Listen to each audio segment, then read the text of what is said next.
Welcome to this video. My name is Dante. If you don't know me already, I run an 8-figure e-commerce brand at 22 years old. And in this one, I'm gonna go over why you can't scale. Maybe you're at 30K a month, maybe you're at 50K a month, maybe you're at 100K a month, and you want to get to those 7 figures a month, but you can't. In today's video, we're gonna go over why and how you could actually do that. This is one of my most requested topics because people struggle with it so much. So first, let me show you inside my store. So you can see here, I'm actually inside the store just to show you I know what I'm doing. Here's August to September, just over 2 million in sales, which is obviously over $1 million a month. So with that being said, let's get into the actual lesson here. So this is efficiency versus volume and type 1 versus type 2. Now it sounds complicated. It's not that complicated. The issue is people who are doing, maybe this is you, you're 30K a month, let's say. Let's use this as an example. You're doing 30K a month and you can't scale. This is because you don't know the difference between efficiency and volume and what type of testing you should be doing. You know, creative strategy is a big word, and creating ads that convert, it's a big topic that people don't truly understand. And I'm gonna break down two very, very, very important points in this video to hopefully help you get there. So when you're doing creative strategy or when you're doing creative testing, you could only ever accomplish two things. You have two goals. That is to improve efficiency or to scale volume. So efficiency simply means you're trying to find more and better of what's working, hence lowering your cost per purchase, becoming more efficient, and volume equals breaking into new avatars, angles, awareness stages, desires, etc. to find new pockets of customers and increasing budget.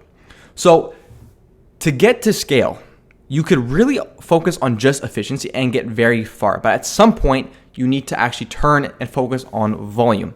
And I'll explain kind of when you know to do that. But the issue is, if you're not doing multiple 6 figures a month, you probably only have one good winning ad or concept/angle, and you need to scale into 2 or 3. What most people do, the main problem that I find is people have one winning angle, and then they keep iterating on the same winning angle or ad over and over and over and over and over again, right? And the issue is, if you keep doing this, you're not breaking into new avatars or angles, you're not getting new different pockets of your target audience that you're trying to actually convert into paying customers. So let me backtrack a bit. The first step is to always focus on efficiency. Well, why? Because it's easier. If you already have an angle and concept that you know works, all you have to do is create more and better of what's currently working. And this doesn't mean just hooks, right? Or just changing the B-roll. This means net new ads, right? But testing more of them and improving them to find more winning ads. This is how you become more efficient. Then, when you really are only maintaining and you can't scale further, you have to break into volume by going into new angles, avatars, etc.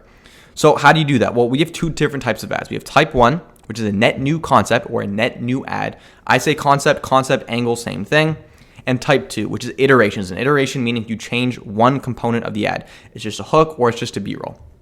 Now, type 1 ad should be 80% of your focus and 80% of your testing because this scales volume plus efficiency, right? And type 2 improves efficiency as well, and it's important, but you can't go overboard, right? This should only be about 20% or less of your testing. Some brands even try to have this at about 0%, and I'll explain why. If you only have 1 or 2 ads, and you go find 2, 3, 4 new winning iterations of that ad, it's not going to scale you that far. You only need 2 to 3 variations of one winning ad at max. Because think about it this way. If you have 3 winning ads and they're all slight variations, slight little changes of one another, and you go find a 4th, is that really going to make a big impact versus finding a new winning ad that is type 1, a net new concept? Right? This is why this needs to be 80% of your focus and 80% of your creative strategy and 80% of your testing. Because finding one new additional type 1 winning ad in your ad account scales you way, way further than type 2. The issue is it's harder to find winning ads with type 1 and it's a lot easier to do with type 2. Because type 2, you see what the competitor's doing, you copy it. You maybe just change the hook or B-roll, change up the scripts.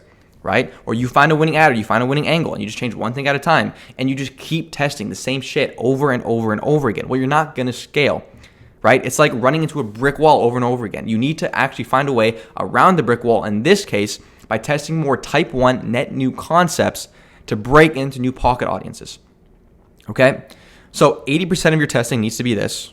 The other 20% could be this. In fact, probably my brand probably has this closer about to 5 to 10%, even less. Because we find with all the time and resources it takes to produce good ads, get the content, pay the editors, pay the creators, etc., get it live in the account, spend ad budget testing it, what we may as well focus almost all of our ad budget and time on this, because the outcome is way better than if we find one of these.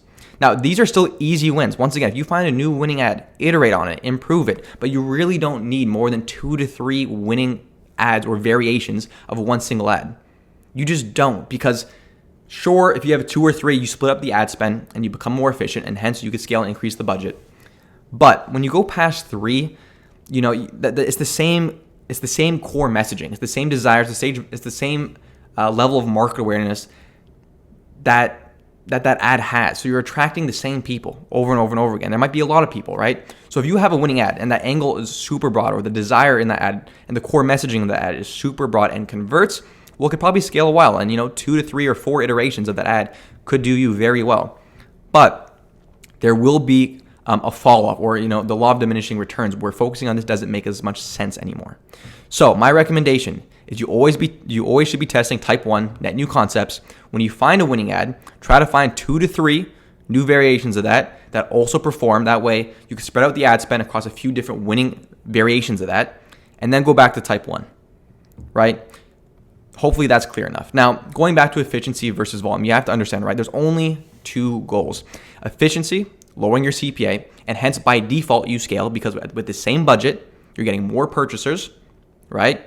And then you could always increase volume by increasing the budget, because now you have more room to scale into. So that's efficiency. And then once again, volume is finding new pocket audiences to tap into through, we're not doing this through interest testing or your ads, you are doing it through your ads. You're not doing it through your ad targeting or interest or things like that. You're doing it through your creative. How clear and concise the messaging is in your ad is how efficient you will be at actually breaking into those new target audiences to convert them. Okay, so hopefully that's making sense. So to kind of wrap this up and to put it all together, always start with efficiency, because it's easier, right? If you know what's working, double down and put all of your focus there. And efficiency doesn't just mean type 2 iterations, right? If you have an angle that works or a desire that you find that converts, this could be very broad. And under that, you could create net new ads, right? And hundreds or thousands of different ads under this one angle, right? As an example, let's say I'm selling a dog bed, right? And the angle is reduced dog anxiety. That's broad. There's a big market for that. Under reduced dog anxiety, you could test hundreds of different ads, right? There's so many different script structures you could use. You could do UGC, you could do VSLs, you could do long form, you could do short form, you could do images, you could do videos, you could do GIFs. You could do female creators, male creators. You could do 45-second ads, 15-second ads, right? There's so many different things you could do under one single concept, right? Because a concept / angle could be super broad. It could be super narrow. You could be testing super little things, or it could be as simple as photo versus video. So, in general, focus on efficiency because it's easier. Once you find what's working, double down and improve it. Double down and improve it because you'll have a higher winning ad hit rate because it's currently working.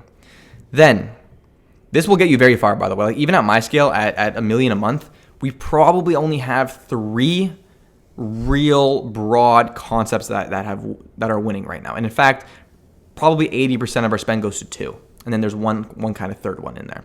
And that's to $1 million a month. So if really focusing on efficiency will get you insanely far because once again, you scale up, you're at your target, you improve efficiency, CPA drops, you scale up, you find more winning ads, drops down, you scale up, and you repeat the process. Then when you get to a point where you really feel like you can't scale further, you can't increase spend anymore, you're just maintaining instead of actually scaling, then you know you need to break into either a new avatar, a new angle, a new awareness stage, a new desire, etc. Once again, with the goal to break into a new pocket of customers. So hopefully that makes sense. I highly recommend if you're struggling to scale right now, go look at your testing, go zoom out of all the concepts you've been testing over the last couple months and figure out what the split is between type 1 and type 2. And if it's not at least 80% plus type 1, you're doing something wrong. And if you switch it to 80% plus type 1 ads for your testing, you will scale. And I can't stress this enough. 80% of the clients that come to me Have it completely flipped. 80% of the testing is just iterations and iterations and iterations and iterations. And then they wonder why they can't scale. And then I come in and I say, hey, just flip the split around, right? Flip the 80-20 the other way around to type 1 and type 2, and then they scale. And then they think I'm some genius. But no, it's not true. I could scale clients frequently with high confidence because I've been through these problems myself, right? I've been through the months where sales have dropped 50, 60, 70, 80% because I haven't found any new winning ads for half a year, right? Because I've just been testing type 2 iterations. But make the switch to type 1 and you will scale. Once again, the hard part here is it's much harder to find winning ads because you actually have to get creative. You have to stop ripping off your competitors. You actually have to use your brain to create new hooks and new content and new scripts and new ads, right? So use your brain, get good at this skill set because it will pay you dividends in the long run. With that being said, I'll see you in the next one.